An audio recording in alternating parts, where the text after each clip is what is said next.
வணக்கம். புது புது அர்த்தங்கள் நிகழ்ச்சிக்கு வரவேற்கிறோம். இன்றைய நிகழ்ச்சியில் பத்திரிகையாளர் திரு ஐயநாதன் அவர்களும் ஊடகவியலாளர் சுமன் சி ராமன் அவர்களும் பங்கேற்கிறாங்க. வணக்கம். வணக்கம். வணக்கம். ஜெயலலிதா மறைவால் உருவான அரசியல் வெற்றிடம் யாருக்கு சாதகம் அப்படின்னு தமிழிசை சவுந்தரராஜன் சொல்லியிருக்கிறாங்க. தமிழக அரசியலில் ஏற்பட்டிருக்கக்கூடிய இந்த வெற்றிடத்தை பாஜக நிரப்பும் அப்படிங்கிற அடிப்படையில் அவங்களுடைய கருத்து இருக்கு. 2021ஆம் ஆண்டு தமிழகத்தில் ஆட்சியை பிடிப்போம் அப்படின்னு சொல்லியிருக்கிறாங்க. யாருக்கு சாதகமாக இருக்கும்? பிஜேபிக்கு சாதகமாக இருக்குமா? எப்படி பார்க்கலாம்? இல்லை, பெரிய வெற்றிடம் இருக்கிறது, வேக்யூம் இருக்கிறதுங்கிறதுல மாற்று கருத்து இல்லை. ஆனால் இப்போ நம்ம சயின்டிஃபிக்காக அதை பார்த்தோம்னாக்கா அதிமுகவிடம் ஒரு 40% சுமார் அரௌண்ட் ஒரு ±5% வச்சுக்கலாம். அந்த அளவு வாக்கு வங்கி இருக்கிறது. இந்த வாக்கு வங்கி யாரிடம் செல்லக்கூடும்?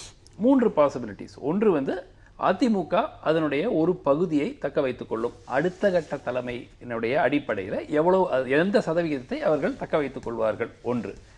இரண்டாவது, ஒரு சில வாக்கு சதவிகிதம் திமுகவிடம், ஏன்னா இங்க வலுவான ஒரு தலைமை இல்லாத ஒரு காரணத்தினால ஒரு நியர் டேர்ம்ல திமுக பக்கம் ஒரு சில வாக்குகள் சில சதவீத வாக்குகள் போறதுக்கான வாய்ப்பு இருக்கிறது. இப்போ அதிமுக எவ்வளவு தக்க வைத்துக் கொள்ளுங்கிற அடிப்படை பேசிஸ்ல தான் நம்ம மற்ற எல்லாத்தையுமே நம்ம பேச முடியும். ஸோ அதிமுகவினுடைய தலைமை ஒரு மக்களை கவரக்கூடிய நிலையில் வரும் நாட்களில் அமையாவிட்டால் நிச்சயமாக இந்த அதிமுக இருக்கிற அந்த 40-45% ஒரு சிக்னிபிகன்ட் போர்ஷன் மாறுறதுக்கு இருக்கு. பாஜகவிடம் செல்வதற்கான நிச்சயமாக வாய்ப்பு இருக்கிறது. டாக்டர் தமிழிசை சொல்றதுல அது தவறுன்னு நம்ம நிச்சயமா சொல்ல முடியாது. முழுமையாக பாஜக அந்த வெற்றிடத்தை நிரப்பும் அப்படிங்கறது சொல்றதுக்கு இட்ஸ் டூ ஏர்லி. அது இப்போ இந்த காலகட்டத்தில் நம்ம சொல்ல முடியாது. ஆனால் நிச்சயமாக 1% அதிமுக வாக்காளர்கள் பாஜகவை நோக்கி செல்வதற்கான வாய்ப்பு இருக்கிறது. ஆனால் மிக முக்கியமாக டாக்டர் தமிழிசை சொல்லாத விஷயம் என்னன்னா, செல்வி ஜெயலலிதா மாதிரி மக்களை கவரக்கூடிய தலைவர் அதிமுகவில் இல்லைங்கிறாங்களே, பாஜகவிலையும் இல்லையே. அதுதானே பிரச்சனை. சென்ற முறை 2014 பாராளுமன்ற தேர்தலில் பாஜக அணிக்கு கிடைத்த வாக்குகளில் ஒரு பெரும் சதவிகிதம் நரேந்திர மோடிக்காக போடப்பட்ட வாக்குகளை தவிர மாநிலத்தில் இருக்கிற பாஜக உடைய தலைவர்களை பார்த்து மக்கள் கவரப்பட்டு போட்ட வாக்குகள் அல்ல. ஸோ அதிமுக இருக்கிற அதே பிரச்சனை, இன்று இருக்கிற பிரச்சனை பாஜகவுக்கும் இருக்கிறது. சோ அது எப்படி, அதனாலதான் இப்போ பாஜக மோடி அதை கல்டிவேட் பண்ண முடியாதா? இல்ல, நீங்க ஒரு பிரதமரை போன முறை அவர் வாக்குகளை பெற்றார், அவருடைய பெயரை பயன்படுத்தி தான் வாக்குகள் பெற முடிஞ்சதுன்னா அதே மாதிரி இப்பவும் நடக்கிறதுக்கான சூழல் இல்லைன்னு தான் எடுத்துக்கணுமா? இல்ல, இப்போ நடக்கிறதுக்கான சூழல் 2 காரணத்துக்காக இல்ல. ஒன்று ஏற்கனவே 2.5 ஆண்டு காலமாக ஆட்சியில் இருந்திருக்கிறார். சென்ற முறை ஒரு மிகப்பெரிய நம்பிக்கை திரு மோடி மேல இருந்தது. அந்த நம்பிக்கையின் அடிப்படையில் பெருமளவில் மக்கள் வாக்களித்தார்கள். 2வது, நீங்க பாத்தீங்கன்னா ஈவன் இந்திரா காந்தி மிக பெரிய ஒரு தலைவர், மக்களை கவரக்கூடிய ஒரு ஈர்ப்பு சக்தி அதிகமாக இருந்த ஒரு தலைவர். அவங்களா நம்ம முன்னாடி எப்படி பார்ப்போம்னா, தமிழகம் பாராளுமன்றத்துக்கு எங்களுக்கு இந்திரா காந்தி தான் வேணும்னு சொல்லி தொடர்ந்து காங்கிரஸ் எந்த கூட்டணியில் இருக்குதோ காங்கிரஸுக்கு தான் வாக்களிப்பாங்க. ஆனால் அதே மாதிரி இப்ப நம்ம 1980 பார்த்தோம்னா திரு எம்ஜிஆர் பாராளுமன்ற தேர்தலில் பெரும் தோல்வி அடைந்து சில மாதங்களுக்கு பிறகு சட்டமன்ற தேர்தலில் ஜெயிக்கிறார். ஸோ அந்த மாதிரி உங்களுக்கு நேஷனல் லீடர்ஸ் உங்களுக்கு 2019 பாராளுமன்ற தேர்தலுக்குள் மத்திய அரசுக்கு ஒரு நல்ல பேர் இருந்தா தொடர்ந்து திரு மோடி மேல் நம்பிக்கை வைத்து மக்கள் வாக்களிக்கலாம் பாராளுமன்றத்துக்கு. ஆனால் சட்டப்பேரவை தேர்தலில் மாநில அளவில் மக்களை ஈர்க்கக்கூடிய கவரக்கூடிய ஒரு தலைவர் அவசியம். பாஜகவினுடைய வளர்ச்சி 30 ஆண்டு காலம் 25 ஆண்டு காலமாக தமிழ்நாட்டில் பெருமளவில் வளர்ச்சி அடைய முடியவில்லை. அதே 3%, 4% அதுக்கு குறைவாக இருக்கிறது என்றால் மிகப்பெரிய காரணம் இந்த தலைமை. அதுதான் பிரச்சனை. நீங்க எப்படி பாக்குறீங்க? இப்போ இதில் தமிழிசையினுடைய அந்த பேட்டி எடுத்துக்கிட்டிங்கன்னா, மாநில அக்கறையுடன் கூடிய தேசிய கட்சியான பாஜக மக்களின் நம்பிக்கையை பெறும் தமிழக மக்கள் அப்படின்னு சொல்லியிருக்காங்க. எந்த அடிப்படையில்? இங்கே ஒரு மிகப்பெரிய ஒரு கேள்விக்கு அவங்க பதில் சொல்லணும். 67க்கு பிறகு காங்கிரஸ் கட்சியோ அதன் பிறகு பாரதிய ஜனதா கட்சியோ அல்லது இந்த தமிழ் மக்களோடு மிகவும் பரிச்சயமான இடதுசாரிகளோ ஏன் பெரிய அளவிற்கு மக்களினுடைய ஆதரவை பெற்று வளரவில்லை? தமிழ்நாட்டு மக்களினுடைய எண்ணப்போக்கு எப்படி இருக்கின்றது? அந்த எண்ணப்போக்கு எதன் அடிப்படையில் பலப்படுத்தப்பட்டிருக்கிறது என்பதையெல்லாம் டெல்லியில் இருக்கக்கூடிய எந்த கட்சியினுடைய தலைவர்களும் இதுவரை உணர்ந்தது இல்லை. அவர்கள் இந்த தமிழ்நாட்டிலிருந்து என்ன பெற வேண்டும் என்பதைத்தான் இந்திரா காந்தியும் சிந்தித்தார், ராஜீவ் காந்தியும் சிந்தித்தார், வாஜ்பாயும் சிந்தித்தார், அத்வானியும் சிந்தித்தார். அவர்கள் சில யோசனைகளை தமிழக தலைவர்களுக்கு சொன்னார்கள், எடுபடவில்லை. ஏனால் தமிழக தலைவர்கள் இதை ஏற்றுக்கொள்ளவில்லை. ஏனென்றால் இங்கே இருக்கக்கூடிய மக்களினுடைய வாழ்நிலை, பண்பாடு, அரசியல் போக்கு, விருப்பம் என்பதெல்லாம் இவர்கள் நினைப்பதைப் போல திராவிட கட்சிகள் சினிமா மோகத்தால் இப்படியெல்லாம் இந்த மக்களை கவர்ந்து இழுத்து வைத்திருக்கின்றன என்பதெல்லாம் உண்மை அல்ல. மாறாக ஒரு மிகப்பெரிய ஒரு சமூக தளத்தில் ஏற்படுத்தப்பட்ட மாற்றம், மிகப்பெரிய பார்வை, நீதி கட்சி காலத்திலிருந்து இந்த தமிழ் மண்ணில் மட்டும் நிறைவேறிய பல்வேறுபட்ட சமூக நோக்குடன் கூடிய முற்போக்கான திட்டங்கள், இவை யாவும் இந்த மக்களை ஒருபடி மேலே சென்று ஒரு சிந்தனை தளத்தில் வைத்திருக்கின்றன. இவர்கள் இந்த சராசரி மக்கள் எம்ஜிஆருக்கு வாக்களிக்கிறார்கள் என்பதையெல்லாம் வைத்து தமிழ்நாட்டு மக்களினுடைய எண்ணப்போக்கை இவர்கள் தவறாகவே மதிப்பீடு செய்தார்கள். அது போன தலைமுறை. இப்பொழுது இந்த தலைமுறை நான் சொல்றேன் பாரம்பரியமாக இருக்கக்கூடிய கட்சிகளை சேர்ந்தவர்களே அவங்களுடைய குழந்தைங்களை அந்த கட்சிக்கு வாக்களிக்க வைக்க முடியுமாங்கிற கேள்வி அடிப்படையில தான் இதை சிந்திக்க வேண்டியது வருது. போன முறை ஆச்சு 70 லட்சம் வாக்குகள், சற்ற குறைய 75 லட்சம் வாக்குகள் மோடி பிரதமராக முன்னிறுத்தி அந்த கூட்டணி பெற்றது. ஆனால் அந்த கூட்டணியும் தக்க வைக்க முடியவில்லை. அதன் பிறகு வந்த சட்டமன்ற தேர்தலிலும் அவர்கள் பெரிய அளவிற்கு வாக்குகளை பெறவில்லை. 50 லட்சம் பேர் நாங்கள் மிஸ்டு கால் மூலம் சேர்த்தோம் என்றார்கள். வாங்கிய வாக்குகள் வெறும் 10 லட்சம். மத்தியில் ஆட்சியில் இருந்தும் இவர்கள் செய்தது இவ்வளவுதான். காரணம் என்னவென்றால், நான் ஏற்கனவே சொன்னதைப் போல இவர்கள் இடத்தை பிடிக்க பார்க்கின்றார்களே ஒழிய இப்பொழுது அந்த இயக்கத்தை, அந்த நகர்வை வேகப்படுத்தி இருக்கின்றார்கள். இவர்கள் நேரடியாக மக்களினுடைய உள்ளங்களை புரிந்து கொண்டு அரசியல் செய்ய வேண்டும். தமிழ்நாட்டினுடைய முக்கியமான பிரச்சனைகளை நீங்கள் எடுத்துக்கொள்ளுங்கள். காவிரி நதிநீர் பிரச்சனை, வேளாண்மை வாரியத்தை தள்ளி போட்டிருக்கின்றார்கள். முல்லை பெரியார் ஆற்று பிரச்சனை, இவை யாவற்றிலும் நாம் ஜெயிச்சது காரணம் என்னவென்றால் நீதிமன்றத்தினுடைய தீர்ப்புகள். ஜல்லிக்கட்டை பொறுத்த வரைக்கும் எடுத்துக்கொண்டால் அதனுடைய ஆர்வலர்களில் இருந்து அந்த மக்கள் வரை எல்லோருக்கும் புரியும். உச்சநீதிமன்றத்தில் அடிபடும் என்று தெரிந்தே ஒரு அறிவிப்பை வெளியிடுகின்றார்கள், ஆர்டினன்ஸ். இப்படி எல்லாம் இருக்கும் பொழுது நீங்கள் எப்படி தமிழ்நாட்டு மக்களினுடைய அபிமானத்தை பெற இயலும்? அதாவது இந்த திராவிட சித்தாந்தம், ஐடியாலஜி அப்படிங்கிறது ஒரு 1960களிலோ 70களிலோ எவ்வளவு அந்த சென்டர் ஆஃப் பொலிட்டிக்கல் டிஸ்கோர்ஸ் அப்படின்னு சொல்லுவாங்க, மைய புள்ளியாக அந்த சித்தாந்தம் இருந்தது. இன்றைய காலகட்டத்தில் அடுத்த தலைமுறை வந்துட்டாங்க. அவங்களுடைய மனப்போக்கு நிச்சயமாக வேறு ஒரு ரீதியாக அவங்க டெவலப்மெண்ட் அப்படிங்கிற அந்த அடிப்படை முன்னேற்றம் என்னெல்லாம் செய்ய முடியும், வளர்ச்சி, முன்னேற்றம், அவர்களுக்கு ஜாப் ஆப்பர்ச்சுனிட்டிஸ், இது போன்ற மாறுதல்கள் இருக்குது. இளைஞர்கள் சித்தாந்தத்தின் அடிப்படையில் தான் அடிப்படையாக வாக்களிக்கிறார்கள் என்று தொடர்ந்து நம்ம சொல்ல முடியாது. அந்த சித்தாந்தம் முக்கியம், அதனுடைய ஒரு இடம் இருக்கிறது. அது முற்றிலும் மற்ற மாநிலங்கள் மாதிரியே தமிழ்நாடு ஆயிடுச்சுன்னு யாருமே சொல்லலை. ஆனால் ஒரு 60s or 70s ஐடியாலஜிக்கு இருந்த முக்கியத்துவம் இன்று அந்த அளவுக்கு இல்லை. திராவிட கட்சிகளிலேயே அந்த சித்தாந்தம் குறைந்து விட்டதுங்கிறத நம்ம பார்த்திருக்கிறோம், இன்க்ளூடிங் அதிமுக அண்ட் திமுக.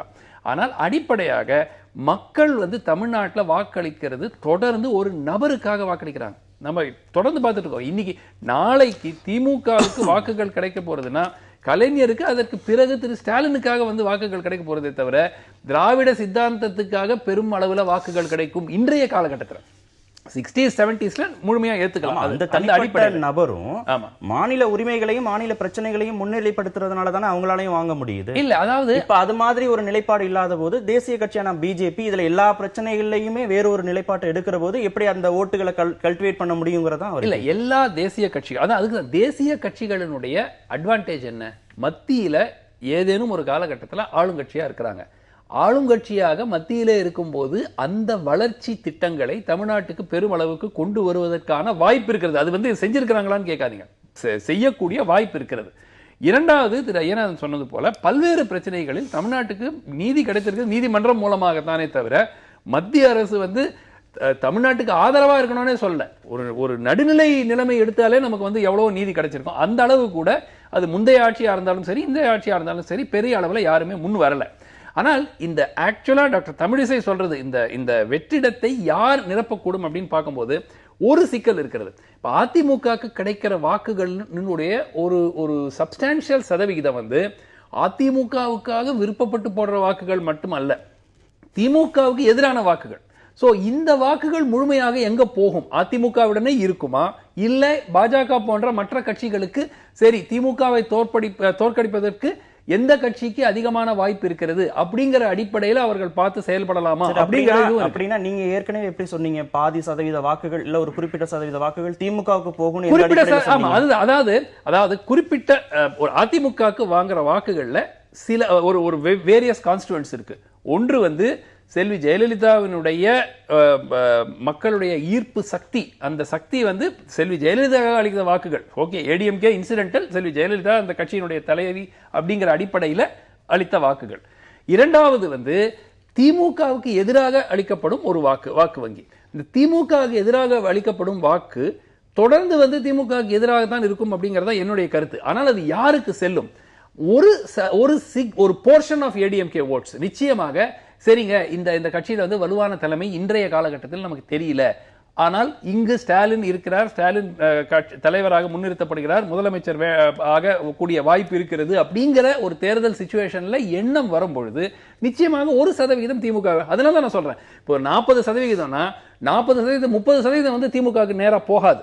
அது எந்த சதவிகிதம் திமுகவுக்கு செல்லும், அதே போன்று ஒரு கணிசமான சதவிகிதம் ஆன்டி டிஎம்கே ஓட்டு வந்து ஆன்டி டிஎம்கே தான் இருக்கும். சித்தாந்த அடிப்படையில் வாக்களிக்கக்கூடிய இளைஞர்கள் சித்தாந்த அடிப்படையிலேயே தொடர்ந்து வாக்களிப்பாங்க அப்படின்னு எடுத்துக்க முடியாதுங்கிறதோட சேர்த்து இன்னொரு பாயிண்ட்டும் சொல்லப்படுகிறது. இன்னைக்கு இருக்கக்கூடிய இளைஞர்கள் வந்து தொழில்நுட்ப அறிவை பார்க்குறாங்க, வளர்ச்சி சார்ந்து சிந்திக்கிறாங்க. அவங்களுடைய பார்வை வந்து சித்தாந்தத்தை தாண்டி மாநிலத்துடைய வளர்ச்சி, நாட்டோட வளர்ச்சி அப்படிங்கிற அடிப்படையில் அந்த வாக்குகள் பிஜேபியை நோக்கி போவதற்கான வாய்ப்புகள் இருக்கிறதா, அப்படி பார்க்கலாமா? ஆமாம், நான் வந்துட்டு அந்த திராவிட சித்தாந்தம் அப்படின்றது அந்த இயக்கம் உருவாக்கிய மாற்றத்தை சமூக தளத்தில் நான் சொன்னேன். அதுதான் தமிழ்நாட்டு மக்களினுடைய சிந்தனையினுடைய மேம்பட்ட ஒரு நிலையை நான் சொன்னேன்.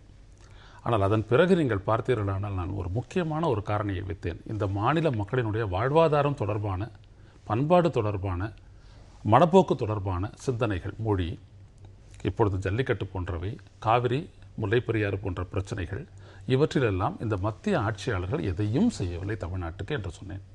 அப்பொழுது இந்த இடம் என்பது என்ன என்றால் மக்களினுடைய பொருளாதார சமூக வாழ்வோடு தொடர்புடையதில் இவர்கள் எந்த பங்கும் ஆற்றவில்லை. அதுதான் ஒன்று. சகோதரர் அவர்கள் பேசும்பொழுது உடனே டக்குனு எலெக்ஷன் டைனமிக்ஸுக்கு வந்துட்டாரு. அதில் இஸ் வெரி ஸ்ட்ராங், அது நல்லாவே சொன்னார். நான் சொல்ல வர்றது அந்த இடத்திலிருந்து பார்க்காதீர்கள். அப்படி என்றால் நீங்கள் சொன்ன அந்த வெற்றிடம் என்பது என்னது? இந்த வெற்றிடம் என்பது இருக்கின்றது, இதில் எந்த விதமான மாற்று கருத்தும் இல்லை. ஆனால் நீங்கள் கூறுவதைப் போல இல்லை பலரும் சொல்வதைப் போல செல்வி ஜெயலலிதா அவர்களினுடைய மரணத்தால் ஏற்பட்ட வெற்றிடம் அல்ல. நீங்கள் சொன்னபடி இந்த வரக்கூடிய அந்த புதிய சமூகம் இன்றைக்கு பல்வேறுபட்ட பிரச்சனைகளை சந்தித்த என்னுடைய வயதை ஒத்த அந்த சமூகங்கள், அந்த மனிதர்கள், இவர்கள் எல்லாம் எப்படி பார்க்கின்றார்கள் என்றால் நமக்கென்று ஒரு அரசியல் வேண்டும், அந்த அரசியல் ஊழலற்றதாக, மேம்படுத்தக்கூடியதாக, மக்களை பிளவுபடுத்தாமல் இணைக்கக்கூடியதாக, பிரச்சனைகளை நியாயமாக சந்தித்து தீர்க்கக்கூடியதாக, அதை அரசியலுக்காக கொண்டு சென்று வீணாக விவாதத்தில் கொண்டு போன்ற அரசியல் ஆக்காத ஒரு அரசியல் தேவை என்று நினைக்கின்றார்கள். ஆனால் அப்படிப்பட்ட ஒரு அரசியலுக்கான வெற்றிடம் என்பது நீண்ட காலமாக நிரப்பப்படாமலேயே இருக்கின்றது. நான் இதே நிகழ்ச்சியில் ஒரு முறை சொல்லியிருக்கின்றேன். 96 தேர்தலில் வைகோ அவர்களுக்கு கிடைத்த வெற்றியினால் அவர் மறுபடியும் மாறினார். அதன் பிறகு நீங்கள் பார்த்தீர்களானால் விஜயகாந்த் அப்படி போய்விட்டார். இப்பொழுது பார்த்தீர்களானால் இந்த மக்கள் நல கூட்டணி என்று ஒன்று வந்தது, மிகப்பெரிய நம்பிக்கையை பெற்று அந்த நம்பிக்கையே இழந்தது. அதையெல்லாம் அது இழக்கப் போகின்றது என்பதை ஆரோடம் போல இங்கே உட்கார்ந்து நாம் பேசிவிட்டோம். இதையெல்லாம் எதை காட்டுகின்றன என்றால் மக்களினுடைய சிந்தனை போர்க்கிற்கு உகந்த ஒரு அரசியலை தேசிய கட்சிகள் அல்ல, எந்த ஒரு கட்சியும் முன்னெடுக்கவில்லை. அதே நேரத்தில் இன்னொன்று எங்களை தமிழிசை சொல்றது சரியா தான் இருக்கா? சினிமாவிலிருந்து இனிமே தலைவர்கள் வர முடியாது, மாய தோற்றத்தினால இனிமே யாரும் ஆட்சியை பிடிக்க முடியாதுன்னு அவங்க சொல்ற ஸ்டேட்மெண்ட் சரியான ஸ்டேட்மெண்ட். எம்ஜிஆரே மாய தோற்றம் கிடையாது. 71 கட்சி 72 கட்சியை விட்டு நீக்கப்பட்ட எம்ஜிஆருக்கு அப்பொழுது 20 ஆண்டு கால அரசியல் இருந்தது. 52 to 72 நாங்கள் அடிக்கடி சொல்லி வருகின்றோம். எம்ஜிஆர் ஒரு நடிகராக வெற்றி பெறவில்லை, அரசியல்வாதியாக வெற்றி பெற்றார். திராவிட முன்னேற்ற கழகத்தினுடைய முன்னணி பிரச்சாரகராக இருந்தார். அவர் தெரு தெருவாக நடந்து சென்று வாக்குகளை சேகரித்தார். உன் முகத்தை காட்டு போதும் அப்படின்ற அண்ணா அவர்கள் சொல்லக்கூடிய அளவிற்கு ஒரு பலம் வாய்ந்த ஒரு ஈர்ப்பு எம்ஜிஆரிடம் இருந்தது. எனவே எம்ஜிஆரை சாதாரணமாக ஒரு மாயை அல்ல. அதே போல ஜெயலலிதா அவர்கள் ஆரம்பத்தில் வரும்பொழுது அவருக்கு இருந்த தடையை எல்லாம் தாண்டி அவர் வரும்பொழுது அவருடைய சினிமா பலம் ஒத்துழைக்கவில்லை, அவருடைய பிரச்சார பலம். நீங்கள் நன்றாக நான் அவர்கள் மறைந்த போது நான் சொன்னேன், அவர் மாநிலங்களவையில் இருந்தபோது பேசிய பேச்சுக்கள் எல்லாம் அவர் மீது நம்பிக்கையை ஏற்படுத்தின. அதனால் தான் ஜானகியை கடந்து அந்த கட்சியை மறுபடியும் அவர் கொண்டு வர முடிந்தது. மூன்றாவதாக அனைத்து இந்திய அண்ணா திராவிட முன்னேற்ற கழகத்தினுடைய வாக்கு சக்தி என்பது இரட்டை இலையை சார்ந்து நிற்கின்றது, தலைவர்களை சார்ந்தல்ல. அதனால் தான் அந்த ஒற்றுமையை அவர்கள் உறுதியாக பின்பற்றுவதற்கான கடினமான முயற்சியில் ஈடுபட்டிருக்கின்றார்கள். அதுதான் நேற்று செங்கோட்டையினுடைய பேட்டி கூட உங்களுடைய பேட்டியில் நன்றாக அது வெளிப்பட்டது. ஏனென்றால் அவருக்கு நன்றாக தெரியும், கட்சியை ஒற்றுமையாக வைத்திருந்தால் யாரும் அந்த ஏடிஎம்கே என்கின்ற சிட்டாடலை உடைக்க முடியாது என்பது அவர்களுக்கும் தெரியும். ஆனால் இல்ல உங்ககிட்ட இந்த மாறுபடும் இல்ல அதுல ஒரே ஒரு இது, அதாவது முழுமையாக இரட்டை இலைக்கு ஒரு மிகப்பெரிய வாக்கு வங்கி தமிழ்நாட்டில் இருக்கிறது என்று மாற்ற கருத்து இல்லவே இல்லை. அவர் திரு ஐயநாதன் சொன்னதை முழுமையாக நான் ஏற்றுக்கிறேன். எம்ஜிஆராக இருக்கட்டும், செல்வி ஜெயலலிதாவாக இருக்கட்டும், வெறும் சினிமா நடிகர்களாக மக்கள் பார்த்து அவர்களுக்கு வாக்களித்தார்கள் என்று ஏற்றுக்கொள்ளவே முடியாது. அவர்கள் தங்கள் அரசியல் திறமையை நிரூபித்துதான் அவர்கள் ஆட்சிக்கு வந்தார்கள் என்று மாற்று கருத்து இல்லை. அதனால அதுலயும் ஒன்றும் there is no difference of opinion. ஆனால் ஒரு அடிப்படையாக ஒரு மக்களை ஈர்க்கக்கூடிய ஒரு சக்தி இருக்கிற தலைவர் தமிழ்நாட்டில் தேவை. அதுதான் வந்து மக்கள் டெஃபினட்டா பார்க்கறாங்க. அதனால வெறும், அதாவது இன்றைக்கு 40% அதிமுக வாக்களிக்கிறாங்க, செல்வி ஜெயலலிதா வாக்களித்தார்கள் என்றால் அதே 40% வெறும் இரட்டை இலை சின்னத்தை மட்டும் வைத்துக்கொண்டு எந்த தலைமையுடன் நம்ம போனாலும் வாக்களிப்பாங்க என்று எடுத்துக்கொள்ள முடியாது. கட்சி ஒன்றாக இருப்பது மிகவும் முக்கியம், அவசியம். அது வந்து எந்த விதமான அதுலயும் டிஃபரன்ஸ் ஆஃப் ஒப்பீனியன் கிடையாது. கட்சி ஒற்றுமையாக இருக்கணும், அப்பதான் அந்த வாக்கு வங்கியை ஒன்னா வைக்க முடியும். ஆனால் தலைவரும் மக்களை ஈர்க்கக்கூடிய சக்தி அளவில் இருக்கணும். தமிழ்நாட்டில் இந்த ஒரு புதிய இயக்கமோ ஒரு புதிய கட்சியோ வருவதற்கான வாய்ப்பு மிகவும் அதிகமாக இருக்கிறது. ஏன்னா உங்களுக்கு நீங்க திமுகவை எடுத்துக்கொண்டாலும் திமுகவும் உங்களுக்கு ஒரு அதிருப்தி நிலைமையில் ஓரளவுக்கு வாக்கு வங்கி அவர்களுக்கு அதிகரிக்கிறதே தவிர தொடர்ந்து பார்த்தீங்கன்னா குறைஞ்சிட்டு தான் வருது வாக்கு வங்கி. ஸோ திமுக உடைய வாக்குகளும் 100க்கு 100 திமுகவுடனே தொடர்ந்து எவ்வளவு நாட்கள் ஆனாலும் நீடிக்கும் என்ற உத்தரவாதமே கிடையாது. இன்று ஒரு புதிய இயக்கம் தமிழ்நாட்டில் துவக்கப்பட்டால் ஒரு 5%, 10% வாக்குகளை உடனடியாக பெறக்கூடிய, அது மக்களின் நம்பிக்கையை பெற முடிந்த ஒரு இயக்கமாக இருந்தால் நிச்சயமாக ஒரு 10% வாக்குகளை அதிமுக அதிருப்தி வாக்குகளும் திமுக அதிருப்தி வாக்குகளும் பிஜேபி வாங்குங்கிற பாஜகவை பொறுத்த வரைக்கும் திமுகவிலிருந்து வரக்கூடிய சிதறக்கூடிய வாக்குகள், அதிமுகவிலிருந்து வரக்கூடிய சிதறக்கூடிய வாக்குகள் நேரா பிஜேபிக்கு தான் போகுங்கிறது. பாஜகவுக்கு வாக்குகள் செல்வதற்கான வாய்ப்பு இருக்கிறது. ஆனால் அந்த வாக்குகளை பெற்று அந்த கட்சிக்கு தருவதற்காக மக்களை ஈர்க்கக்கூடிய ஒரு தலைவர் தேவை மாநில அளவில். உங்களுடைய பதிவான வாக்குகளில் கடந்த தேர்தலில் 26 விழுக்காடு இவ்விரு கட்சிகளின் கூட்டணிகளுக்கு எதிராகத்தான் விழுந்தது. இங்கே தேவை ஒரு புதிய அரசியல். அதிமுக விளங்க வேண்டும், திமுக விளங்க வேண்டும் என்பது எமது கருத்து அல்ல. அதே போல திரு சுமன் அவர்கள் சொல்லியதைப் போல இங்கே ஒரு புதிய தலைமை உருவாக வேண்டும். அந்த தலைமை என்பது திரு எம்.ஆர். வெங்கடேஷ் சொல்வதைப் போல Dravidian movement is cracking up in post Jayalalithaa, அந்த அடிப்படையில் அல்ல. அந்த புதிய இயக்கமானது தந்தை பெரியார் கொள்கை, மொழி உரிமை, மாநிலங்களுடைய உரிமை, அதன் வாழ்வாதாரம் காப்பாற்றப்பட வேண்டும். உதாரணத்துக்கு மீத்தேன் எரிவாயு போன்ற திட்டங்கள், இப்படிப்பட்ட திட்டங்களில் எல்லாம் ஒரு சீரிய பார்வை கொண்ட ஒரு புதிய தலைமை அல்லது இயக்கம் உருவாகும் எனில் அதற்கு தமிழ்நாட்டில் ஒரு சிறந்த எதிர்காலமாக இருக்கும். அந்த இடத்தை பிஜேபியால் நிரப்ப முடியாது. எம்எல்ஏக்கள் ஆதரவு முதல்வருக்கு இருக்கிறதா என்பதை கவர்னர் உறுதி செய்ய வேண்டும் அப்படின்னு மு.க. ஸ்டாலின் சொல்லியிருக்கிறாரு. ஒரு செய்தித்தாளுக்கு அளித்த பேட்டியில் அவர் இந்த கருத்தை வெளிப்படுத்தியிருக்கிறாரு. முதலமைச்சராக ஓ பன்னீர்செல்வம் இருக்கிற போது வி.கே. சசிகலா முதலமைச்சராக வர வேண்டும் என ஒரு சில சட்டமன்ற உறுப்பினர்கள் கருத்து சொல்றாங்க. அது வந்து ஒரு அரசியலமைப்பு சட்டத்திற்கு தொடர்பான ஒரு கேள்வியை எழுப்புது. இதை வந்து கவர்னர் உறுதி செய்யணும். அவர் தான் முதலமைச்சருக்கு பதவி பிரமாணம் செய்து வைத்தார். அந்த அடிப்படையில் ஒருத்தர் முதலமைச்சராக இருக்கிற போதே இன்னொருத்தர் முதலமைச்சராக வரணும் அப்படின்னு சொல்றதை வந்து அவர் அந்த இதை வந்து உறுதிப்படுத்தணும்னு சொல்றாரு. இல்ல எப்படி, அதாவது ஒன்று வந்து எந்த அமைச்சருமே உடனடியாக திருமதி சசிகலா வந்து பதவி ஏற்கணும் அப்படிங்கிற மாதிரி சொல்லலை. வந்தால் நாங்கள் மகிழ்ச்சி அடைவோம் அப்படிங்கிற ரீதியா சொல்லியிருக்கிறாங்க. அது சொல்லியிருக்கணுமா அப்படிங்கிறதே வந்து ஒரு ஏன்னா ஒருத்தர் முதலமைச்சராக இருக்கும்போது அதை வந்து வெளிப்படையாக இன்னொருத்தர் முதலமைச்சராக வரணும் அப்படிங்கிறத சொல்றது வந்து நாகரிகம் அல்ல. அண்ட் ஒரு ரீதியா நீங்க பாத்தீங்கன்னா வந்து இட் அண்டர்மைன்ஸ் த சீஃப் மினிஸ்டர். யார் முதலமைச்சராக இருக்காங்களோ அவங்கள ஒரு விதத்துல அண்டர்மைன் பண்ற மாதிரி தான் ஒரு சிச்சுவேஷன். ஸோ நிச்சயமா வந்து அந்த அமைச்சர்கள் வெளிப்படையாக அவ்வாறு பேசியிருக்கு. அவங்க வந்து என்ன பாக்குறாங்கன்னா புதிய தலைமைக்கு நாங்க வந்து விசுவாசத்தை காட்டுறதுக்கான ஒரு முயற்சியா அவங்க பாக்குறாங்க. முன்னாடியே யார் புதிய தலைவராக வரக்கூடுமோ அவர்களுக்கு நாங்க விசுவாசியா இருக்கிறோம் அப்படிங்கறத முன்கூட்டியே அவங்க தெரிவிக்கிறதுக்கான ஒரு முயற்சியாக அவங்க பாக்குறாங்க. ஆனால் இதனால வந்து நீங்க வந்து ஆளுநர் வந்து எம்எல்ஏக்கள்லாம் அழைத்து வந்து ஏன்னா எந்த ஒரு சட்டமன்ற உறுப்பினரோ எந்த ஒரு அமைச்சரோ எந்த ஒரு தலைவரோ திரு ஓ பன்னீர்செல்வம் மீது நாங்கள் நம்பிக்கை இழந்து விட்டோம் என்ற வார்த்தையே சொல்லலை.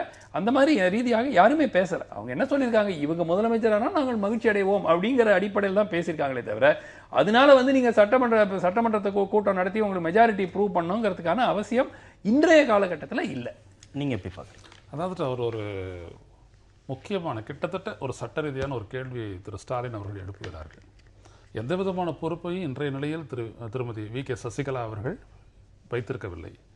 ஆனால் அவரை போயிட்டு கல்லூரியினுடைய பல்வேறு பல்கலைக்கழகங்களினுடைய துணைவேந்தர்கள் போய் சந்திப்பதும் அந்த படங்கள் எல்லாம் வருவதும் அது எப்படிப்பட்ட ஒரு அரசமைப்பு ரீதியான ஒரு சில கேள்விகளை எழுப்புகின்றது அப்படின்னு சொல்லிட்டு அவர் சொல்கிறார். அதனுடைய அடிப்படையில் ஒரு முதல்வராக இருக்கிற ஒரு உள்ளபடியே அந்த அவருடைய நம்பிக்கையை, அந்த சட்டமன்ற உறுப்பினர்களுடைய நம்பிக்கை பெற்றவராக இருக்கின்றாரா என்பதை உறுதி செய்ய வேண்டும்னு சொல்லியிருக்கிறாரு. இது கொஞ்சம் இவரே கொஞ்சம் சட்டத்தை இது பண்ணுறாருன்னு நினைக்கிறேன். ஏன்னா அவங்கெல்லாம் ஒன்றா கூடி சேர்ந்து ஒரு கூட்டத்தை போட்டு செல்வி ஜெயலலிதா அவர்கள் மரணமுற்ற பிறகு நடந்த அந்த கூட்டத்தில் ஒரு 11:30 மணி போல் அவங்க கூடி இவரை தேர்ந்தெடுத்து ஆளுநர் முன்னால் அவர்கள் எல்லாம் சென்று பிறகு பதவி பிரமாணம் எடுத்து அவர் இருக்கின்றார். இரண்டாவது, அந்த கட்சியில் இவர் ஒரு முக்கியமான தலைவராக வரப்போகின்றார் என்பதற்காக அந்த கட்சியினர் போய் சந்திக்கின்றார்கள், பேசுகின்றார்கள். அவர்கள் என்ன பேசுகின்றார்கள் என்பதற்கு சட்ட ரீதியான முக்கியத்துவம் ஏதுமில்லை. அப்படிப்பட்ட நிலையில் இதை உறுதி செய்ய வேண்டும் என்று சொல்லுவது நான் அரசியலாகவே நான் பார்க்கிறேன். இப்படி அரசியலாக பார்க்கலாமா, உட்கட்சி விவகாரம் அப்படின்னு பார்க்கலாமா, இல்லை நம்பிக்கையில்லா தீர்மானத்தை நோக்கி இவருடைய கருத்துக்களை அவர் முன்வைக்கிறாரு, தேவையற்ற ஒரு சலசலப்பை இதை உருவாக்கும் அப்படின்னு புரிஞ்சுக்கலாமா? இல்லை, அதாவது அரசியல் ரீதியாக ஒரு பிளவு ஏற்படக்கூடிய வாய்ப்பு இருக்கிறதோ அப்படிங்கிற எண்ணத்தில் இதை தெரிவிச்சிருக்கலாம். அது ஒரு எதிர்க்கட்சி அவங்க அரசியல் ரீதியாக தெரிவிக்கிறதுக்கு அவருக்கு உரிமை இருக்கிறது. ஆனால் இது திரு ஐயநாதன் சொன்னது போல இன்றைய சூழலில், அது மாறிக்கொண்டிருக்கிற சூழல், அதை பற்றி நம்ம நாளைக்கு எப்படி இருக்கோங்கிறது தெரியாது. ஆனால் இன்றைய சூழலில் ஆளுநர் இன்வால்வ் ஆகிறதுக்கோ இல்லை ஒரு மெஜாரிட்டி அரசு ப்ரூவ் பண்ண வேண்டிய ஒரு நிர்பந்தம் ஏற்பட்டதாக எனக்கு தெரியவில்லை. ஆனால் தொடர்ந்து இந்த அமைச்சர்கள் இந்த மாதிரி தெரிவிக்கிறது, வெளிப்படையாக தெரிவிக்கிறது ஒரு பதவியில் இருக்கும் ஒரு முதலமைச்சருக்கு அது பெரிய சங்கடம் ஏற்படுத்தும் என்று மாற்று கருத்தில்லை. ஜெயலலிதா போன்ற அதில் ஊடகங்களும் ஒரு முக்கிய பங்கு வகிக்குது. அவர் பதவியில் இருந்து நீங்கள் பொதுச் செயலராக இருக்கிறது நல்லா இருக்குமா, ரெண்டும் ஒருத்தர்கிட்ட இருக்க வேண்டியது தானே அப்படின்ற கேள்வியெல்லாம் நீங்களும் தான் கேட்குறீங்க. ஊடகம் அப்படி கேட்கும்போது அதற்கு அவங்க பதில் சொல்றாங்க. இல்ல, கட்சியில் இருக்கிறவங்க இரட்டை தலைமை குறித்த கேள்விகளையும் சந்தேகங்களையும் எழுப்புகிற போது அது விவாதத்திற்கு உட்படுத்தப்படுகிறது. ஊடகங்களுடைய முழுவதும் கிட்டத்தட்ட எல்லா மாநிலங்களும் இந்த மாதிரி ஒரு இரட்டை தலைமை தானே இருக்கிறது. ஒரு மாநில ஒரு தேசிய கட்சியினுடைய எங்க ஆட்சி இருந்தாலும் மாநில தலைவர் வேற இருக்கிறாரு, முதலமைச்சர் வேற இருக்கிறாரு. எந்த மாநிலத்திலையும் முதலமைச்சரே மாநில கட்சி தலைவராக இருக்கிறது ரொம்ப ரொம்ப ரேர். ஸோ உங்களுக்கு இந்த ஒரு நபர், தனிநபர் இல்லை தனி குடும்பம் கட்சியை நடத்தும் பொழுதுதான் உங்களுக்கு இந்த மாதிரி ஒரு சிச்சுவேஷன் வருமே தவிர, நீங்க அந்த ரீதியாக ஒரு ஐயப்பாடு இருக்க வேண்டிய நிலைமையே கிடையாது. ஏன்னா அகில இந்திய அளவில் நமக்கு எவ்வளோ எக்ஸாம்பிள்ஸ் இருக்கு. ஆனால் நம்ம தமிழ்நாட்டில் நம்ம பழகி போயிட்டோம். கட்சி தலைவர் என்றால் முதலமைச்சராக இருப்பாங்க அப்படிங்கிறது நம்ம பழகி போனது. ஆளுங்கட்சியினுடைய தலைவர் முதலமைச்சராக இருப்பாங்கிறது நமக்கு பழகி போனதுனால இந்த கேள்வி வருது. பள்ளியில் 5ஆம் வகுப்பு வரை மட்டுமே கட்டாய தேர்ச்சி அப்படிங்கிற புதிய திட்டத்துக்கு மத்திய சட்ட அமைச்சகம் ஒப்புதல் வழங்கியிருக்கு. இப்போ 8வது வரைக்கும் கட்டாய தேர்ச்சி அப்படின்னு இருக்கிறது, 5ஆம் வகுப்பு வரைக்கும் குறைச்சிருக்கிறாங்க. எப்படி பார்க்கலாம்? அதாவது இந்த 5ஆம் வகுப்பு வரை கட்டாய தேர்ச்சி அப்படின்றத, கட்டாய தேர்ச்சி எல்லாரையும் பாஸ் பண்ணி வைக்கிறது அப்படின்றது ஒரு சரியான முறை கிடையாது. மேபி 1வது 2வதுல மட்டும் மக்கள் முதல்ல வழியாக அந்த புள்ள ஸ்கூலுக்கு வர்றான், ஒரு புதிய விதமான ஒரு சூழலுக்கு பழகிறதுக்கு இதெல்லாம் விடலாம். அப்போ வெறும் சொல் மட்டுமே பாடமாக இருக்கும், புரிதல் மட்டுமே பாடமாக இருக்கும். அப்போது இமேஜஸை வச்சோ மற்றதெல்லாம் பண்ணுறாங்க, அது செய்யலாம். ஆனால் 3வதுலேருந்து தேர்வுன்றது கட்டாயம் தேவை. ஏனென்றால் மாணவர்களுக்கு முதலில் ஒரு இலக்கு இருக்க வேண்டும். படிக்கிறோம், நாம் எந்த அளவுக்கு படிச்சிருக்கோம் புரிஞ்சிருக்கோம் அப்படின்றத நாம் விளக்கணும் அப்படின்றது தான் ஒரு இலக்கு. 2வது, இவன் எந்த அளவுக்கு புரிஞ்சிருக்கிறான் அப்படின்னு ஆசிரியருக்கு தெரியணும். அப்போ தான் அவங்க கவனத்தை கொடுப்பாங்க. 2வது விஷயம் என்னன்னீங்கன்னா, இந்த தேர்வு அப்படின்றது அவனுக்குள்ள ஒரு உந்து சக்தியாக இருக்கும். நான் தேர்வுன்னா உடனே 6 மாதத்துக்கு ஒரு முறை காலாண்டு, அரையாண்டு, முழு ஆண்டுலாம் வைக்கிறாங்களா, அப்படியெல்லாம் சொல்ல வரல. பல்வேறு நாடுகளில் வாரம் அந்த வாரத்தில் நடத்தப்பட்ட அல்லது கற்றுக் கொடுக்கப்பட்டதை பற்றி ஒரு தேர்ச்சியை வைப்பார்கள். 5க்கு 4, 5க்கு 3, 5க்கு 5ன்னு போடுவாங்க. அந்த மாதிரி தேர்வு என்பதை உணராத அளவிற்கு அது நடைபெற வேண்டும். அவனுடைய புரிதல் எந்த அளவுக்கு இருக்கின்றது என்று தெரிய வேண்டும். மூன்றாவது, ஏதாவது ஒரு தடை இருந்ததுன்னா தான் தாண்டணுன்ற ஒரு ஆர்வம் அவனுக்குள் ஏற்படும். இந்த ஆர்வம் என்பதற்கு இலக்காக தேர்வு இருக்கும். எனவே 3 விடயங்கள் முக்கியமானவை. அது மாணவர்கள் 5வது 8வது அதை பற்றி இல்லை, இலக்கு இருக்க வேண்டும், அவனுக்குள் ஒரு உந்து சக்தியாக இந்த தேர்வு இருக்க வேண்டும், 3வது அவனுடைய ஆர்வம் கூட்டப்பட வேண்டும். அப்படியெல்லாம் எதுவுமே புரியாமல் 5வதுலேருந்து ஒரு பிள்ளை 6வதுக்கு போயிட்ட உடனே திடீர்னு தேர்வு அப்படின்னோம்னா என்ன ஆகும்? ஒரு சுணக்கம் ஏற்படும், தேவையற்ற அச்சம் ஏற்படும். 2வது, இந்த மனப்பாட கல்வியிலிருந்து மாணவர்களை மீட்பதற்கு என்ன வழி என்று நாம் தேர்ந்தெடுக்க வேண்டும். புரிதல் சார்பான ஒரு கல்வி வேண்டும். எனக்கு அதாவது இதில் வந்து சில விஷயங்கள் வரவேற்கத்தக்க வேண்டிய, அதாவது உங்களுக்கு தரத்தை உயர்த்துவதற்கு இது உதவுமா என்றால் உதவும், அதில் மாற்று கருத்து இல்லை. உங்களுக்கு 8வது வரைக்கும் NDPன்னு பேர், நோ டிடென்ஷன் பாலிசி அப்படிங்கிறது இதனுடைய இது அப்ரிவேஷன். அந்த நோ டிடென்ஷன் பாலிசியை 8வது வரைக்கும் இருந்தது, இப்போ 5வது ஓட நிறுத்த போகிறாங்க. 5வதுலேருந்து நீங்கள் எக்ஸாம் பாஸ் பண்ணாதான் அடுத்த ஆண்டுக்கு போக முடியும். இப்போ இதில் 2 சிக்கல்கள் இருக்கு. ஒன்று வந்து அடிப்படையாக அரசு என்ன செய்தி வந்து மக்களிடம் சொல்லுதுன்னா, மாணவர்கள் மீது அந்த பாரத்தை நாங்கள் போட்டுறோம். அதாவது அரசு வந்து உத்தரவாதம் கொடுக்கூடா, எல்லா ஆசிரியர்களும் தரமான ஆசிரியர்களாக இருக்கிறாங்க, தரமான கட்டமைப்பு வசதிகள் எல்லா பள்ளிக்கும் இருக்கிறது, அந்த மாணவன் திறமையான முறையில் பயில்வதற்கு அனைத்து வசதிகளும் அரசு தந்து கொடுத்துருக்கிறதுன்னு அர்த்தமா? இல்லை. ஸோ உங்கள் சைட்லையும் அரசு தரப்புலையும் நிறைய சிக்கல்கள் இருக்குது. பல மாநிலங்கள் நம்ம பார்க்குறோம், பள்ளிக்கூடமே வந்து வெறும் மரத்தடியில் வச்சுட்டு இருக்கிறாங்க, பாதி நேரம் ஆசிரியர்கள் வரதே கிடையாது, எந்த குவாலிட்டி இருக்குது அவங்க டீச்சிங்கில் அப்படிங்கிறது நமக்கு தெரியாது. ஸோ இதனால வந்து 2 சிக்கல்கள் வரதுக்கான வாய்ப்பு இருக்குது. ஒன்று வந்து அது வந்து ஏற்கனவே சில மாநிலங்கள் அதனுடைய அந்த ஐயப்பாடை வந்து வெளிப்படையாக சொல்லியிருக்கிறாங்க. ட்ராப் அவுட் ரேட்டு ஹை ஆகும். அதாவது ஒரு 6ஆம் கிளாஸ்லேயே நீங்கள் ஒரு குழந்தைய ஃபெயில் பண்ணிட்டீங்கன்னா அந்த குழந்தை வந்து ஒரு ஆண்டு போகிறது என்ற ஒரு அடிப்படையில் வரும்போது பெற்றோர்கள் அந்த குழந்தையை திருப்பியும் பள்ளிக்கு அனுப்பாமலே விட்டுறலாம். ஸோ உங்களுக்கு ட்ராப் அவுட் ரேட் சில மாநிலங்களில் ஏற்கனவே அவங்க சொல்லியிருக்கிறாங்க, ட்ராப் அவுட் ரேட் ரொம்ப அதிகரிக்கிறதுக்கான வாய்ப்பு இருக்கிறது. 2வது, இதனால் பாதிக்கப்படக்கூடியது பிற்படுத்தப்பட்ட மாணவர்கள், ஏழை மாணவர்கள் தான் அதிகமாக பாதிக்கப்பட போறாங்க. ஏன்னா உங்களுக்கு ஒரு வசதியான மாணவர் எப்படியும் பிரைவேட் டியூஷன் வச்சு அவன் வந்து பாஸ் ஆகிட்டு போயிடுவான், இல்லாட்டி அவங்க பிரைவேட் ஸ்கூல்ல போய் தரமான கல்வி கொடுக்கறதுக்கான அவனுக்கு வசதி இருக்கு.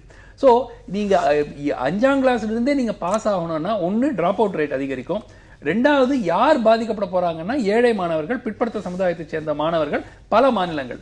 3வது, இந்த குவாலிட்டி ஆஃப் எஜுகேஷன்ங்கிறது வந்து அகில இந்திய அளவில் ஈக்குவலாக எல்லா மாநிலங்களும் இருக்கிறது இல்லை.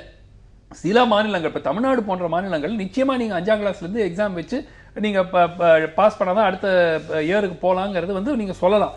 ஆனால் எல்லா மாநிலங்களும் அதே மாதிரியான மாணவர்களுக்கான வாய்ப்புகள் அரசு பள்ளிகளில் இருக்கிறதா அப்படிங்கிறது ஒரு கேள்விக்குறி. ஸோ நீங்க தரத்தை அடிப்படையாக வைத்து நாம் பார்த்தால், கல்வியினுடைய தரத்தை அடிப்படையாக வைத்து பார்த்தால் நிச்சயமாக இது ஏற்றுக்கொள்ளக்கூடிய ஒன்று. ஆனால் சமூக நீதியினுடைய அடிப்படையில் பார்த்தால் இது ஒரு டிபேட் செய்ய வேண்டிய ஒரு பிரச்சனையாக தான் நான் பார்க்கிறேன். நீங்க உந்து சக்தி வேணும்னு சொன்னீங்க, இலக்கு இருக்கணும் அப்படின்னு நீங்க சொன்னீங்க, தேர்வு ஏன் வேணும்னு சொன்னதுக்கான ஜஸ்டிஃபிகேஷனா நீங்க சொன்னீங்க. இப்ப இந்த முடிவை ஏன் எடுத்திருக்கிறாங்க அப்படிங்கிறதுக்கு கவர்மெண்ட் தரப்புல சொல்லக்கூடிய ஜஸ்டிஃபிகேஷன் என்ன அப்படின்னா, மாணவ மாணவிகளுக்கு தேர்வின் மீது பயம் இல்லாமல் போய்விட்டது, இதனால் அவர்கள் மத்தியில் கல்வி மீது இருக்கிற விருப்பம் குறைந்து ஒழுங்கீனம் அதிகரித்து விட்டது, அதனால தேர்வை வந்து நாங்க 8ஆம் வகுப்பு அப்படிங்கறத 5ஆம் வகுப்பா குறைச்சிருக்கிறோம். கல்வி மீது இருக்கக்கூடிய விருப்பத்தை அதிகரிக்கணும், குறைஞ்சிருக்கக்கூடிய விருப்பத்தை அதிகரிக்கணுங்கிறத புரிஞ்சுக்க முடியுது. தேர்வு மீது இருக்கக்கூடிய பயம் போய்விட்டதுன்னா தேர்வு மீது அப்ப பயம் இருக்கணுமா? நீங்க சொல்லக்கூடியதோட எப்படி சேர்த்து புரிஞ்சுக்கிறது? அதான், இது மனிதவள மேம்பாட்டு அமைச்சகத்தினுடைய அறிக்கையில வந்துட்டு கல்வியாளர்கள் சம்பந்தப்படவில்லை என்பது தெரிகிறது. கல்வியாளர்கள் சம்பந்தப்பட்டிருந்தால் அவர்கள் என்ன சொல்லியிருப்பார்கள் என்றால், மதிப்பெண்களுக்கு கொடுக்கக்கூடிய முக்கியத்துவத்தை விட புரிதலுக்கு முக்கியத்துவம் கொடுக்க வேண்டும் என்று சொல்வார்கள். நான் வந்துட்டு ரஷ்யன் லாங்குவேஜ் படித்தேன். அதில் எடுத்தோடனே என்ன அப்படின்னோம்னா, இது வீடு, அம்மா, அப்பா, இப்படி இந்த வார்த்தைகளை எவ்வாறு உச்சரிப்பது என்பதுதான் பாடமாக ஆரம்பிக்கின்றார்கள். எடுத்தோடனே ஆனா ஆவணா என்று சொல்லுவது இல்லை. உச்சரிப்பு, பொருளை புரிதல், இது என்ன என்று கேள்வியை தூண்டக்கூடிய அளவிற்கு அந்த படங்களை கொண்டு வருதல். இது என்ன? நான் பார்த்திருக்கின்றேன், இது வாளி, எதற்கு பயன்படும்? தண்ணீர் கொண்டு வர பயன்படும். இதெல்லாம் மக்கள் வந்துட்டு அந்த பசங்க 5 வயசுல தானே வர்றாங்க 1ஆவதுக்கு, அப்போ அவங்க என்னெல்லாம் வாழ்க்கையில் பார்த்துருப்பாங்களோ அதையெல்லாம் பேரை சொல்லி பயன்பாட்டை சொல்லி ஒரு புரிதலை ஏற்படுத்துவது. இதே புரிதலின் அடிப்படையில் அந்த வாரம் அதே மாதிரி அதற்கான கேள்வியை வைத்து கேட்டு பதிலை பெற்று மதிப்பெண்களை போடுவது, எழுதுவது அல்ல. இரண்டாவது, மனனம் என்கின்ற ஒரு விடயத்தை முதலில் நமது கல்வியிலிருந்து நீக்க வேண்டும். அச்ச உணர்ச்சி என்பதை நீக்க வேண்டும். நீக்க வேண்டும் என்றால் அதற்கு தேவை புரிதல் என்பதனை அவர்களுக்கு உணர்ந்திட வேண்டும். புரிஞ்சுச்சா புரிஞ்சுச்சா அப்படின்னு கேட்கறாங்கல்ல ஆசிரியர்கள். அப்ப அந்த புரிந்ததா என்பதில் தான் அந்த வேர் விதை இருக்கிறது. அதை செய்யாமல் போய்விட்டால் முடியாது. இன்னொன்று, சகோதரர் அவர்கள் சொல்லும் பொழுது சமூக நீதி என்ற அடிப்படையில் இந்த டிராப் அவுட்ஸ் போன்ற பல்வேறுபட்ட விஷயங்களை அது வேறொரு இடத்தில் விவாதிக்க வேண்டியது. கட்டமைப்பு வசதிகள் எல்லா மாணவர்களுக்கும் சரிசமமாக இருக்கக்கூடிய அளவிற்கு கல்விக்கான ஒதுக்கீடு தந்து, இவங்க நான் ஒரே நேரத்தில் நவோதயா சொல்றாங்க, இன்னொரு பக்கம் பார்த்தீங்கன்னா போர்ட்லெஸ் ஸ்கூல்ன்றோம், கிளாஸ் ரூம் இல்லாத பள்ளின்னு சொல்றோம், மரத்தடி பள்ளின்னு சொல்றோம். நான்லாம் மரத்தடி பள்ளியிலேயே 8வது வரைக்கும் படித்தேன். நாங்களாம் ஸ்டைலாக மேங்கோ கான்வென்ட்னுவோம், மாந்தோப்பு ஸ்கூலு. எதுக்கு நான் சொல்ல வரேன் அப்படின்னா, இந்த நாட்டில் புரிதலை சரியாக இவங்க பயன்படுத்தவே இல்லை ஆட்சியாளர்கள். ஆனால் அவங்க கல்வியை எல்லார்ட்டையும் கொண்டு செல்ல வேண்டும் என்கின்ற டிரைவ் இந்தியாவினுடைய விடுதலை பெற்ற பிறகு ஒரு 30 ஆண்டு 40 ஆண்டு காலத்துக்கு அதுதான் இருந்தது. ஆனால் இப்போ தரமான கல்வி, சீரான கல்வி, மேம்பட்ட கல்வியை புரிதலின் அடிப்படையில் தர வேண்டும் என்பது இந்த புதிய கல்விக் கொள்கையில கூட ஒரு சாராம்சமாக குறிப்பிடப்பட்டிருக்கிறது. அந்த இடத்துல நம்ம பார்க்கணும்.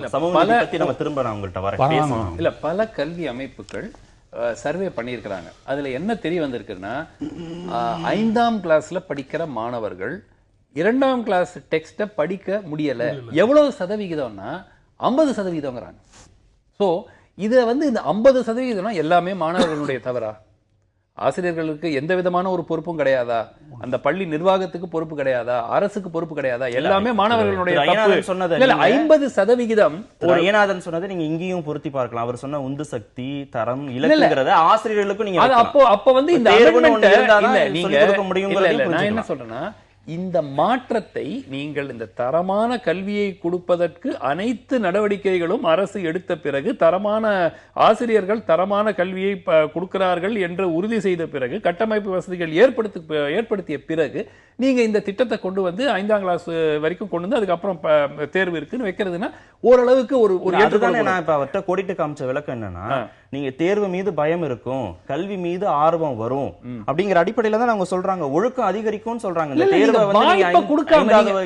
இப்போ ஒரு கிராமத்தில் இருக்கிற ஒரு மாணவர் ஆசிரியர் பள்ளிக்கே வரதில்லை, பள்ளியில எந்த விதமான கட்டமைப்பு வசதி இல்ல, அந்த பிள்ளை சரியா படிச்சு பாஸ் பண்ண முடியலன்னு சொல்லிட்டு அதை ஃபெயில் ஆக்கிட்டு அதை பள்ளியிலிருந்து வெளியே அனுப்புறது இல்ல. வெளியே அனுப்பணும், அவங்க வெளியே அனுப்பல. ஆனால் அந்த பெற்றோர்கள் என்ன பார்ப்பாங்க, 2 வருஷம் ஃபெயில் ஆயிடுச்சு, சரி வேணாம் அவனுக்கு படிப்பு வரலன்னு சொல்லி வேலைக்கு அனுப்புறது.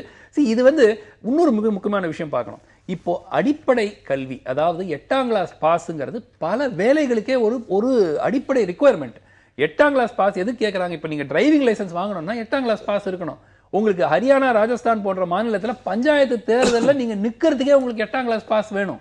இல்லைன்னா உங்களுக்கு இந்த மாதிரி அதாவது உங்களுக்கு டிராப் அவுட் ஆனவர்கள் அவர்கள் மற்ற சில பணிகளுக்கு செல்ல முடியாத ஒரு சூழலும் இதனால ஏற்படக்கூடிய வாய்ப்பு இருக்கிறது.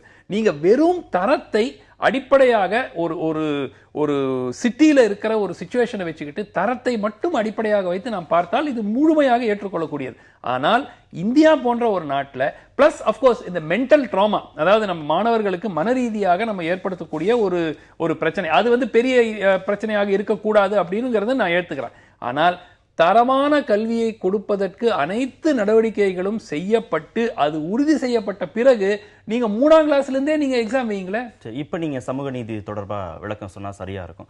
உள்ளாட்சி தேர்தலில் நிற்பதற்கு ஒருத்தருக்கு அடிப்படையாக 8ஆவது வரைக்கும் தேர்ச்சி வேணும், டிரைவிங் லைசன்ஸ் வாங்குறதுக்கு அவருக்கு வேணும். டிராப் அவுட் ஆயாச்சுன்னா அவர் ஏதோ ஒரு வேலைக்கு தான் போறார், வாழ்நாள் முழுவதும் அவர் ஏதோ ஒரு வேலையை தான் குறைந்த ஊதியத்தில் அவர் செஞ்சுட்டு இருக்க போறாரு அப்படிங்கிற வருகிற போது சமூக நீதி பாதிக்கப்படுங்கிறது சரியான. ஒரே ஒரு பாயிண்ட், இவங்க ஒரு விஷயம் நல்லது பண்ணிருக்காங்க. அதாவது உடனடியா நீங்க ஃபெயில் ஆயிட்டீங்கன்னா உடனே டீடைன் பண்ண மாட்டாங்க. உங்களுக்கு இம்ப்ரூவ்மெண்ட் பண்ணி அதை பாஸ் பண்றதுக்கு ஒரு வாய்ப்பு கொடுக்கப்படும். அந்த டிஎஸ்ஆர் சுப்பிரமணியம் கமிட்டி ரிப்போர்ட்ல 2 வாய்ப்பு கொடுக்கப்படும். சோ அதையும் நம்ம பதிவு செய்யணும். அதாவது உடனே ஒரு ஃபைனல் எக்ஸாம்ல ஃபெயில் ஆனா உடனே டீடைன் கிடையாது, அதை தாண்டி 2 சான்ஸ் கொடுப்பாங்க பாஸ் பண்றதுக்கு, அதுக்கப்புறம் தான் டீடைல். 2 உதாரணம் சொல்றேன். பெருந்தலைவர் காமராஜரையா மதிய உணவு திட்டத்தை கொண்டாந்தாரு, சோத்துக்கு என்ன பண்றதுன்னு தெரியல அப்படின்னு சொன்னாரு, மதிய உணவு திட்டத்தை கொண்டாந்தாரு. அது கேள்வி கேட்கப்பட்டது, ஆனால் அது ஏற்றுக்கொள்ளப்பட்டது. இன்னைக்கு நம்ம அதை தொடர்றோம். இந்த டிராப் அவுட் அப்படின்ற ஒரு இடத்துக்கு பொருளாதார ரீதியான சமூக ரீதியான காரணிகளை அந்த இடத்துல நம்ம நீக்கிட்டோம். இன்னொரு விடயம் நீங்க பார்த்தீங்க அப்படின்னோம்னா, இந்த கல்வி அறிவு அப்படின்றது என்ன அப்படின்னீங்கன்னா, நாம் ஒரு முறை சார்ந்த ஒரு சிந்தனையை உருவாக்க எப்படி உள்வாங்கிக் கொள்வது, எப்படி மேற்கொண்டு விவரங்களை தெரிந்து கொள்வது என்பதற்கான அடிப்படையாகத்தான் கல்வி இருக்கின்றது. கல்வி கல்லாதவர்கள் எல்லாம், பள்ளிக்கு போகாதவர்கள் எல்லாம் அறிவிலிகளாக இருந்ததாக நம்ம நாட்டில் எந்த விதமான ஆதாரமும் கிடையாது. அதற்கு ஒரு அடிப்படையை சொல்கின்றேன். நம்ம திருச்சி அடுத்த அந்த மலைக்கோட்டை அந்த இடத்துல இருக்கக்கூடிய அந்த ரயில் பெட்டிகள் பழுது பார்க்கக்கூடிய அந்த யூனிட்டை கொண்டு வரும்போது வெள்ளைக்காரர்கள் அதுக்கு வேலை செய்ய ஆள் வேணும் போது அந்த விவசாயத்தில் இருக்கிறவங்க கூடுதலாக சம்பளம் தரவான்னு கூட்டிட்டு வந்த போது இவர்களால் அவர்களுக்கு எதையும் சொல்ல முடியவில்லை, மொழி தடை புரியவில்லை. ஆனால் செய்து காட்டியவுடன் கற்றுக்கொண்டார்கள். கற்றுக்கொண்டவர்கள் சிறப்பாக செய்தார்கள். அந்த வெள்ளைன்னு சொன்னா இந்த நாட்டு மக்களுக்கு இயல்பாகவே அந்த உள்வாங்கக்கூட அசிமிலேஷன் பவர் இருக்கிறதுன்னா அது வெற்றிகரமாக இயங்கி வந்தது. இது எதை உணர்த்துகிறது என்றால், கல்வியினால் மக்கள் அறிவற்று போவதில்லை, சிந்தனையற்று போவதில்லை, அப்படியெல்லாம் ஏதும் கிடையாது. ஆனால் நாம் இதை கொண்டு வரும் பொழுது தரத்துடனும் கொண்டு வர வேண்டும், ஆர்வத்தையும் அதிகரிக்க வேண்டும், அவனுக்கு ஒரு இலக்கு என்பதையும் நிர்ணயிக்க வேண்டும். அப்படி செய்தால்தான் அது சரியாக வரும். ரெண்டாவது, 8வது என்றது சாதாரண விடயம் இல்லை. என்னை பொறுத்த வரைக்கும் சரியான சீரான கல்வியை கொடுத்தால் 8வதுக்கு பிறகு அவனை ஒரு ப்ரொஃபஷனல் எஜுகேஷன் என்று சொல்லக்கூடிய தொழில் ரீதியான கல்விக்கே கொண்டு செல்ல முடியும். இந்த 12ஆம் தேதி வரைக்கும் 12ஆம் வகுப்பு வரைக்கும் படிச்சுட்டு இருக்க வேண்டிய அந்த தலைவலியே வேண்டாம். எல்லாத்தையும் படிச்சுட்டு இருக்க வேண்டியது, அசோகர் மரம் நட்டார்னு சொல்ல வேண்டியது தேவையே இல்லை. சூழலியல், கணிதம், மொழி, சமூகம், இதை பற்றி 4 விடயங்களை மட்டும் 8வது வரை சிறப்பாக கற்பித்தால் நன்றாக சமுதாயத்தை காணக்கூடிய, புடங்கக்கூடிய, படிக்கக்கூடிய, இன்னும் சொல்ல போனா கம்ப்யூட்டர்ல சர்ச் பண்ணி தேடி கண்டுபிடித்து படிக்கக்கூடிய அளவிற்கு இன்றைய நிலையில் கொண்டு வந்து விடலாம். அதனாலதான் நான் வாராந்திர தேர்வை நான் சொல்லுகின்றேன். நீங்க இந்த காலாண்டு, அரையாண்டு இதெல்லாம் விட்டுடுங்க. இல்ல அதெல்லாம் தேவையில்லை. அந்த ரீதியாக அவர்கள் நகர்ந்து விட்டார்கள். கண்டினியூஸ் அண்ட் காம்ப்ரிஹென்சிவ் இவாலுவேஷன் சிசிஇங்கிறத அடிப்படையில தான் இப்ப போயிட்டு இருக்காங்க. எல்லாமே வந்து அந்த முன்னாடி எல்லாம் வந்து ஃபைனல் எக்ஸாம் தான் ஃபைனல். அந்த 4 நாள் 5 நாள் பரீட்சை எழுதும் போது நீங்க சரியா எழுதலைன்னா முடிஞ்சு போச்சுங்கிற மாதிரி இருக்கும். அது வந்து மாற்றி இப்ப கண்டினியூஸ் அண்ட் காம்ப்ரிஹென்சிவ் இவாலுவேஷன் மூலமாக தான் அந்த மாணவர்களை இவாலுவேட் பண்றதுக்கான ஒரு முயற்சி நடக்கிறது. ஆனால் என்னுடைய அடிப்படை பிரச்சனையே என்னன்னா, நீங்க வந்து உங்களுக்கு இந்த ஆர்டிஇ கொண்டு வந்தீங்க. ஆர்டிஇ வந்து இருக்கிற எல்லா அம்சங்களும் எந்த அளவுக்கு இன்னைக்கு அமல்படுத்திருக்கிறீங்கிறது மிகப்பெரிய கேள்விக்குறி. சோ நம்ம ஒரு டெல்லியில உட்கார்ந்துட்டு தரத்தை உயர்த்தணும், மாற்று கருத்து இல்லை. தரம் வந்து மிகவும் மோசமாக ஆயிட்டு இருக்கு, இன்னும் மோசமாயிட்டு போயிட்டு இருக்கு. அதுவும் பர்டிகுலரா அரசு பள்ளிகளில் மாற்று கருத்து இல்லை. ஆனால் அதை கரெக்ட் பண்றதுக்கு எல்லா படியும் மாணவர்கள் மேல போடணுமா? நீங்க ஸ்பெஷல் கோச்சிங் கொடுங்க. அந்த மாணவர் வந்து தேர்ச்சி பெறவில்லை அந்த பரீட்சை இல்லைன்னா அவருக்கு ஏதாவது ஸ்பெஷல் கிளாஸ் எடுங்க, அவருக்கு டியூஷன் எடுக்கிறதுக்கு ஏதாவது வசதி பண்ணுங்க. அவங்களுக்கு அரசு ஏதேனும் ஒரு ஸ்டெப் எடுத்து, நடவடிக்கை எடுத்து அவரை தேர்ச்சி பெரும் முயற்சி, ஒரு பேசிக் ஸ்டாண்டர்ட் கொண்டு வரதுக்கு முயற்சி செய்யுங்க. அதெல்லாம் பண்ணிட்டு தனியார் கல்வி நிறுவனங்கள்ல கல்வி சிறப்பா இருக்கிற மாதிரியும் அரசு கல்வி நிறுவனங்கள்ல மோசமா இருக்கிற மாதிரியும் நம்ம சொல்ல முடியும். இல்ல அப்படி நான் சொல்லல. அரசு பள்ளி மாணவர்கள் ரொம்பவே நல்லா வர்றாங்க. கார்த்தி, நான் என்ன சொல்றேன், நீங்க இந்த 8ஆம் கிளாஸ்ல இருந்து 5ஆம் கிளாஸ் குறைக்கிறது வந்து நீங்க வந்து ஒரே ஒரு சைடை மட்டும் மாணவர்கள் மீது நீங்க அந்த பாரத்தை போட்டுறீங்க. மாணவர்கள் இது இன்ட்ரெஸ்ட் எடுத்துக்கிறது இல்ல, மாணவர்கள் வந்து எக்ஸாம் மேல பயம் இல்ல, சோ எல்லாமே வந்து ஏதோ மாணவர்கள் தப்பு மாதிரி. மாணவர்களும் இந்த 5ஆம் கிளாஸ்ல இருந்து 8ஆம் கிளாஸ் ஆட்டோமேட்டிக்கா பாஸ் ஆகலாங்கிறதுனால கொஞ்சம் மெத்தன போக்கோட இருக்கக்கூடும், அதுல மாற்றுக்கிறது நான் சொல்லல. ஆனால் அரசுக்கும் பொறுப்பு இருக்கிறது. அந்த பொறுப்பை வந்து கையை கழுவிட்டு ஏதோ மாணவர்கள் சரியில்லை, சரி ஃபெயில் ஆக்கிடுனாக்க பெருமளவுல இதனால டிராப் அவுட் இங்க தமிழ்நாட்டில் நீங்க பார்க்க போறது இல்ல. நீங்க பீகார், ஜார்க்கண்ட், சத்தீஸ்கர் போன்ற மாநிலத்தில் நீங்க இன்னொரு 3 ஆண்டு 4 ஆண்டு காலத்துல பாருங்க, உங்களுக்கு டிராப் அவுட் ரேட்டு அதிகமாகும். இந்த மாணவர்கள் வேறு எங்கும் செல்ல முடியாது, அவர்கள் வேலைக்கு தான் போகணும். அதுவும் எப்படி நியாயப்படுத்த முடியும்? அவங்க 6ஆம் கிளாஸ் 7ஆம் கிளாஸே அவங்க ஃபெயில் ஆயிட்டாங்கன்னா அவங்க வெளியே வந்த அப்புறம் அந்த சிஸ்டம்ல எங்கும் ஒரு தரமான வேலையும் கிடைக்காது. எந்த வேலை போக முடியும்? அவங்க வந்து அடிப்படையாக, ஏன்னா நிறைய வேலைகளுக்கு இப்போ ஸ்டாண்டர்ட் மினிமம் ஸ்டாண்டர்ட் 8ஆம் கிளாஸ் பாஸ்ன்னு வச்சுட்டாங்க, 10ஆம் கிளாஸ் பாஸ்ன்னு வச்சிருக்காங்க. சோ இது வந்து அரசு சிந்திக்க வேண்டிய ஒரு விஷயம். அப்ப இன்னும் கொஞ்ச நாள் நீண்ட காலம் அவங்கள கல்வி நிறுவனங்களுக்குள்ளேயே வைத்திருக்கிறது அப்படிங்கிறது தான் சரியான ஒரு பார்வையா இருக்குங்கிறதா அவர் சொல்றாரு. இல்ல, உட்காந்து எழுந்து வந்தவனெல்லாம் நல்லா தான் படிச்சிருக்கிறான், அதெல்லாம் ஒன்றும் பிரச்சனை இல்லை.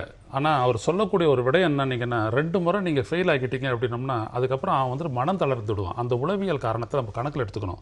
நான் அதை தவிர்க்கிறதுக்காக தான் நான் சொல்றேன். 3வதுல இருந்தே வந்துட்டு இந்த தேர்வுன்றது புரிதலின் அடிப்படை கொண்டு வர வேண்டும் நான் சொல்றதுக்கு காரணமே அதான். தேர்வுன்ற ஒரு விடயத்தை வந்துட்டு ஒரு குவாலிஃபையிங் ஸ்டாண்டர்டா மாத்தாதீங்க. அப்ப 8வது இருக்கக்கூடிய டிராப் அவுட் இப்ப 5வதுக்கு வந்திருக்கு.